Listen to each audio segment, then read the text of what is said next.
Hi everyone, this is Ken at Vintage Card Voyage, and This is Mark. we're here today to talk about third baseman. Yes. And we'll zone in on two that we were watching when we were kids, like Schmidt and George Brett. Yes. It's not really a debate because I think we both landed in the same place. We might have initially thought it was a debate, and upon further research, probably not. Probably not a debate, but Yeah. we'll have a discussion about those two players. Yeah. But also just wanted to do a little bit of updating. So why don't we start talking just about like anything recent happened in your card life? So you and I both went to a show this past weekend, Yeah. and I picked up a few cards. Nothing like huge, I guess, but it was my first picking up, personally buying a 1950s rookie Hall of Famer, Louis Aparicio, collector grade 5. 56? Yeah, 56. Is that your first 56 pickup? My first 56 pickup. Oh, nice. Yeah. I mean, I got the K-line obviously from my cousin's very generous gift, but that's 54 obviously.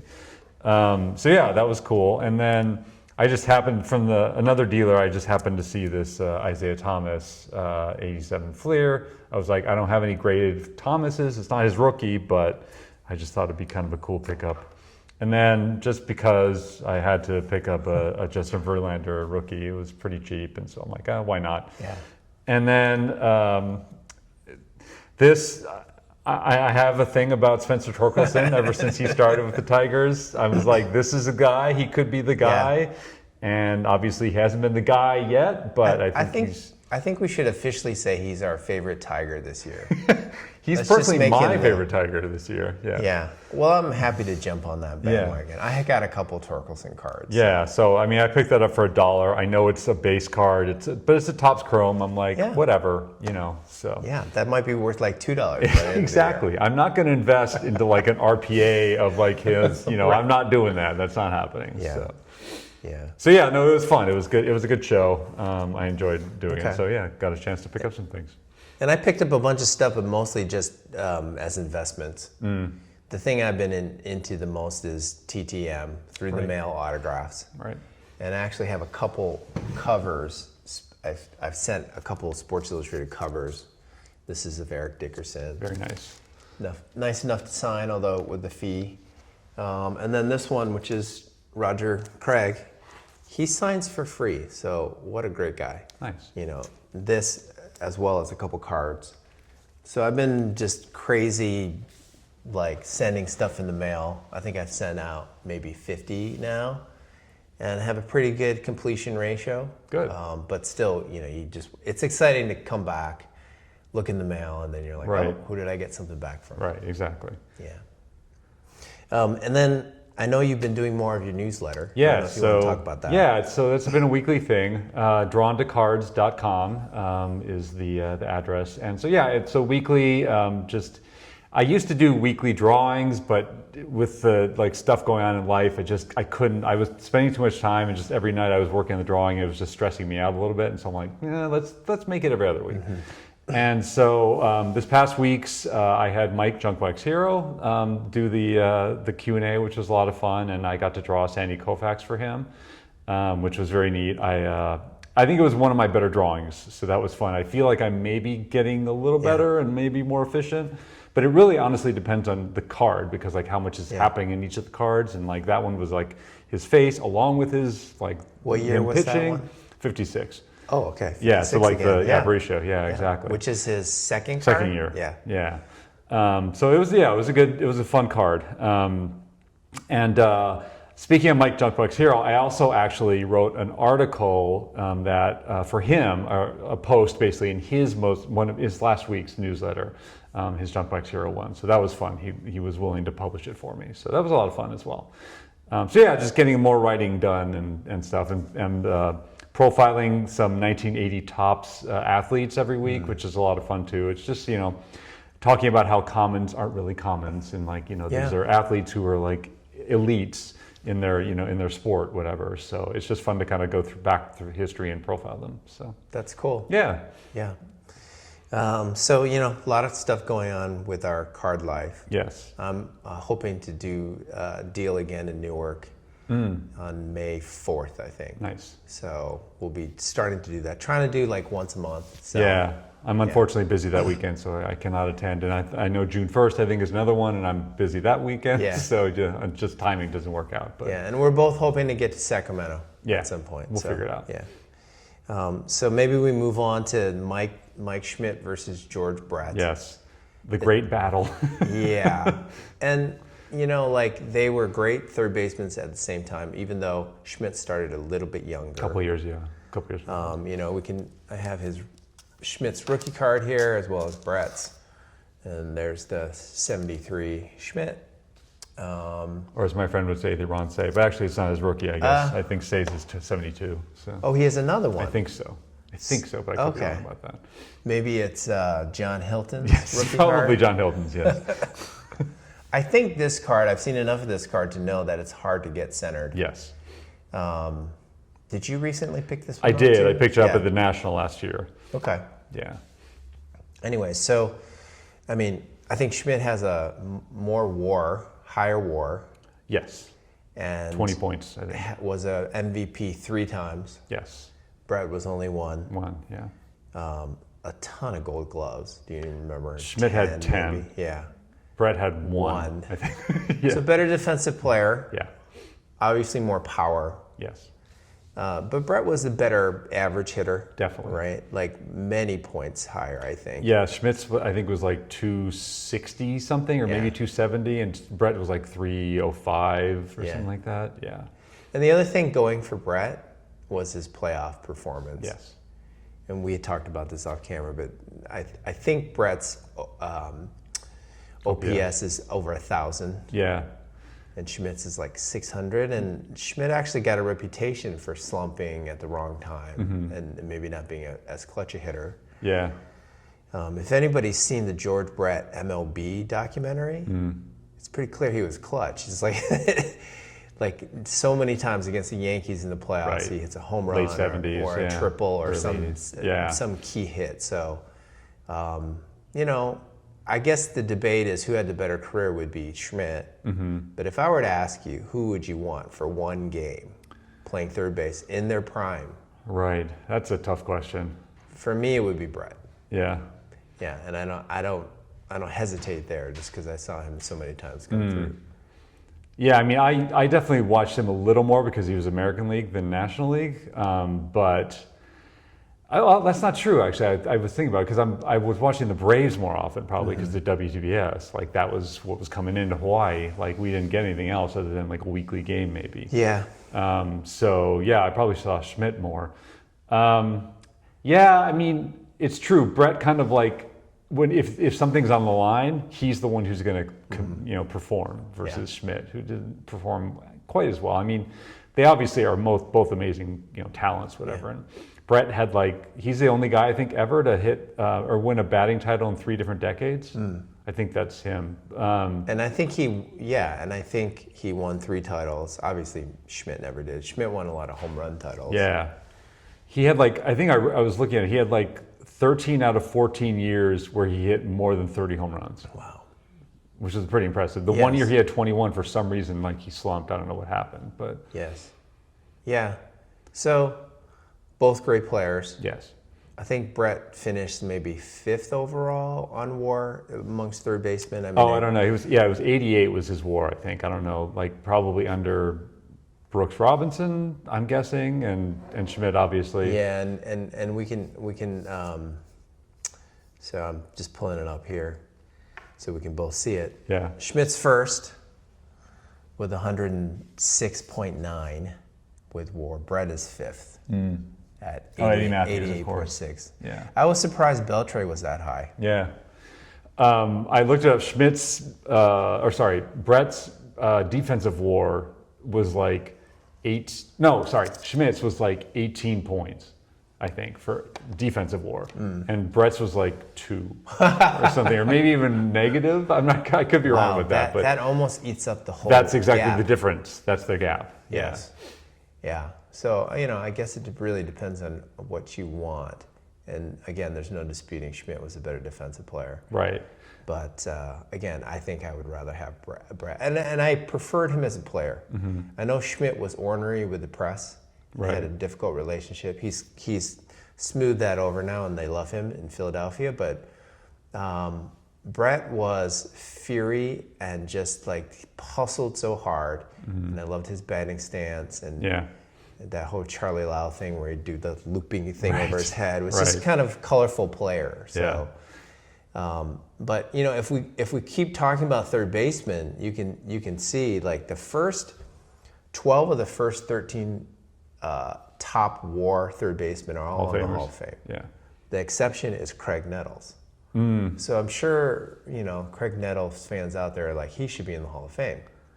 Yeah, we talked about this before. We did talk about this. Yeah, and I don't remember where we landed. I feel like I landed no, but I'm not really sure. Yeah, I think I couldn't get over his lifetime batting average. I think his lifetime batting average is like 240, 250. Yeah, I was going to say it's in the lower 200s, or mid to low 200s. Yeah, and then home run Baker's 13th, and then you go down the list and you start seeing names where you're like, yeah, probably shouldn't be in the Hall of Fame. Ken Boyer is one that people talk about. Right. But then Buddy Bell, Sal Bando, Dick Allen, who, did he play third base a lot? I was going to say, I don't remember what his real, is he outfield or first base? I don't think he played more outfield than first base than third base. Yeah. But this is the way Baseball Reference lists it. And then Ron Say, our guy Ron Say, or your friend Ron Say. Yes. And then you get into these names where I don't want to talk about them, but there's a cluster of players from 18 to 22 who are current players. Right. Which kind of brings me to a point of conversation, like who do we think out of the cluster of current players has the best chance to make the Hall of Fame? Right. And who do we think is the best one? I'd say there are three I think we settled on who are like probably the best right now, or have had the best career so far and are probably getting to the Hall of Fame, I would think.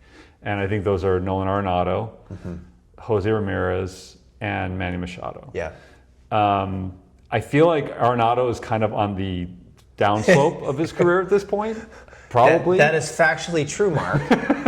So, unfortunate, but I mean, he's got 10 Gold Gloves also, which is tied with Schmidt. Not in the lead. Brooks Robinson is that, but I mean, and also I think he has 300 home runs. I'm guessing. Yes, I'm quite sure he does. I mean, obviously he spent some time in Colorado, so that helps. But yes. Actually, I'll look it up here, but Arenado and Machado have almost the exact same number of total home runs. And Machado's like, what, 8 years younger than him? Or no, 6 years younger maybe? No, is it 4? I think it's only a couple years. Oh, okay. I think Machado's 32 and Arenado's 34 or 35. Oh, okay. I thought he was a little younger. Yeah. Okay. But I think Arenado has 343 career home runs. Machado has 344. Okay. They're very similar in profile. Like Machado has 58.6 WAR. Arenado has 57.3. One less. I'm curious what the at bats are though. Like it's probably like Machado has like 800 or 900 less, fewer. Well, I think Machado started at a younger age. I don't know. Yeah. I don't know. But in terms of what you're saying about the slowdown, so if you look at WAR the last 2 years, Arenado 2.2. And then 2.5. Yeah. So he's just a little bit over replacement. Right. Machado also 2.7, 3.1. Interesting. So a little bit better, but they're both kind of like. Yeah. And I think the interesting thing is if you look at the overall list, it seems like there's a magic number of getting to like 70. Like Scott Rowland got to 70.1 and he's in, and I kind of feel like he just crept in.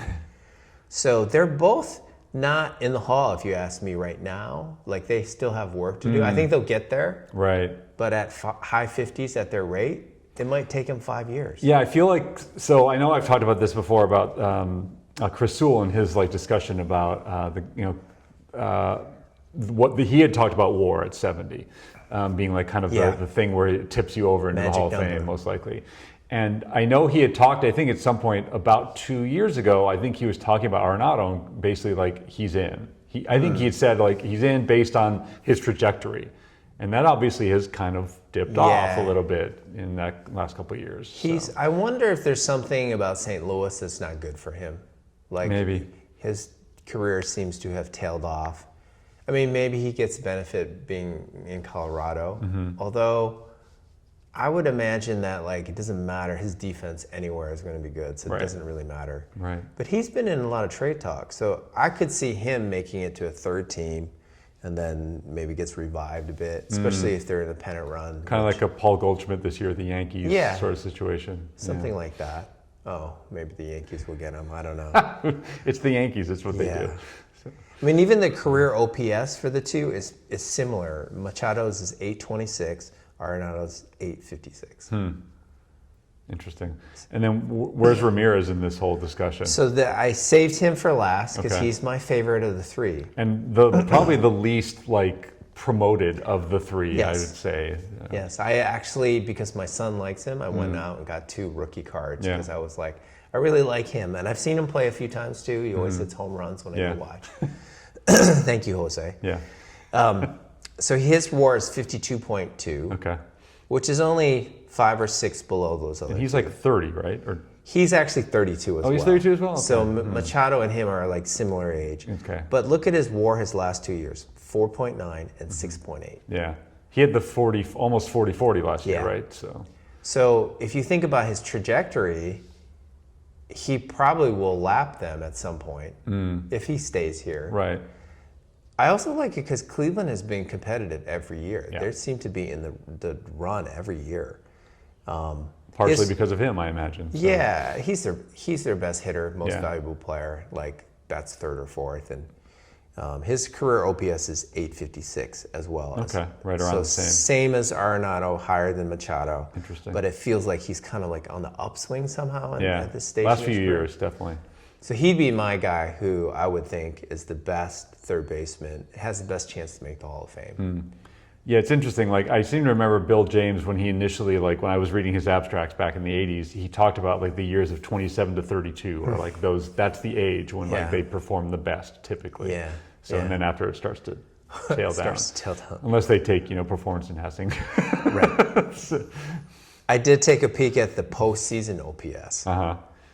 And none of them do that great.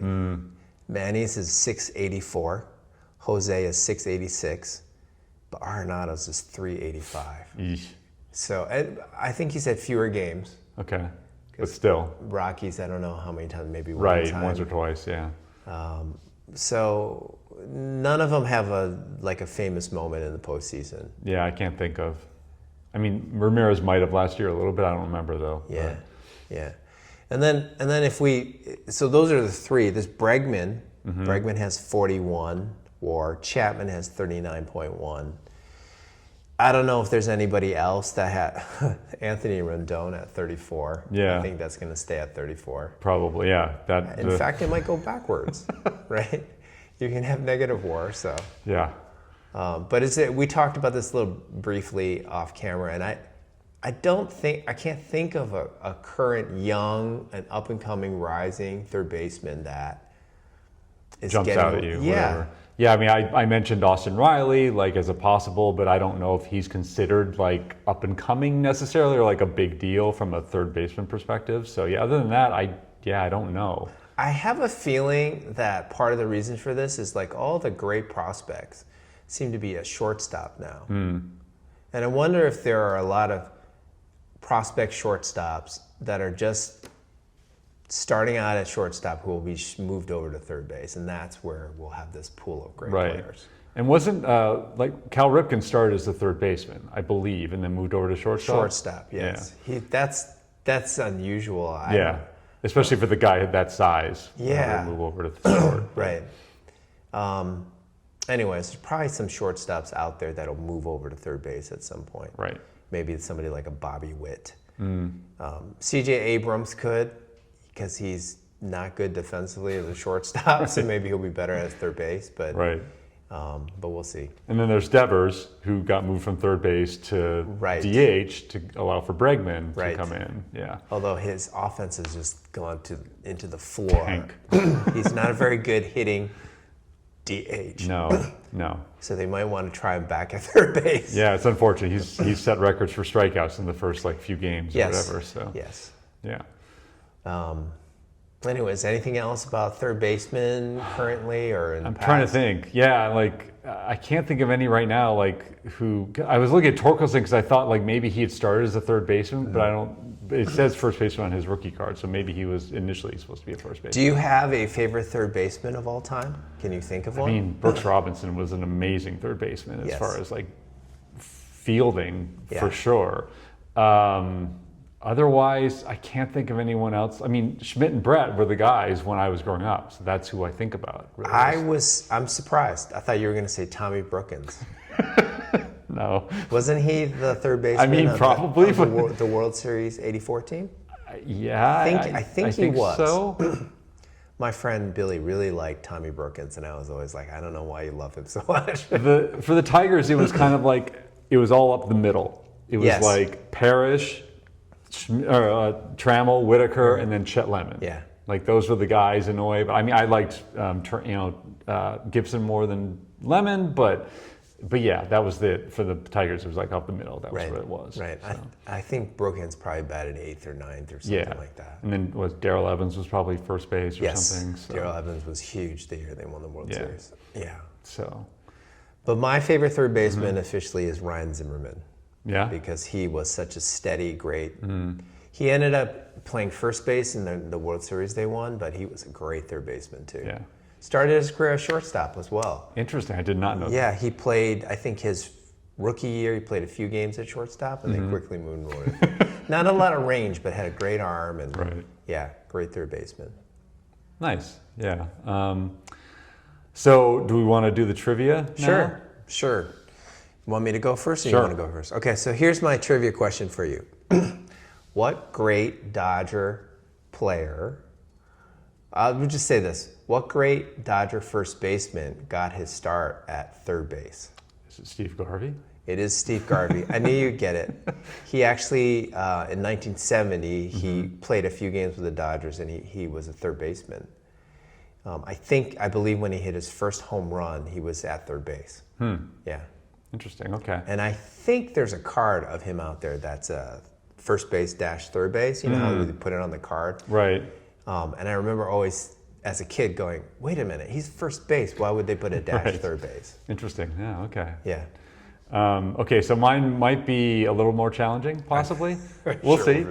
So there are 4 third basemen in their careers as third basemen who hit more than 400 home runs. Okay. Do you know those 4 players? 4 third basemen. So Schmidt for sure. Yes. I'm going to guess Eddie Matthews. Correct. He's probably 500, right? Is he in No, that he's club? actually below. As a third baseman, he's below Schmidt. Oh, okay. Now it gets fuzzy. I want to say Beltray because he had Correct. such a long career. Very good. And then Chipper Jones. 4 for 4. Oh, good. Chipper Jones, I think, started as a shortstop. That I'm not sure about. I think That's he possible. did too, and quickly moved to third base again. Okay. You know, it's like, I feel like Major League Baseball does not tolerate players who are shortstop that don't have range. It's Right. like, Yes. yeah. After Ozzie Smith and all that, it's like, no, you got to be able to move around. Yeah, and actually, probably the most famous shift is the Alex Rodriguez going from short to third because of Jeter. But if you talk to any Yankees fan, they'll tell you that Jeter's defense was not that good. Exactly. I was going to say Jeter is not known for his defense. Right. Yeah. Yeah. Okay. Well, good. We did it. We Yeah. challenged each other and. So that's third baseman. Yeah. If we missed something, please leave it in the comments. Yes. Did you want to say anything about? The channel. Yeah. Yeah. So we next week Monday, is it Monday or Tuesday? Is it 29th? Tuesday. Is our 1-year anniversary of having a channel. So I want to thank everyone who has obviously watched throughout this period of time. We are very grateful for the people watching and commenting and all. There's been a lot of interaction and such, and so we really appreciate that. And we also are right on the cusp of 200 subscribers. So we are going to have a giveaway for that. And basically we just want to have people like in the comments kind of just feedback. we'd love some feedback from everyone, kind of like, what we're doing. Tell us what you like. Tell us what you don't like. Exactly. Where's room for improvement? What should we do more of? What should we do less of?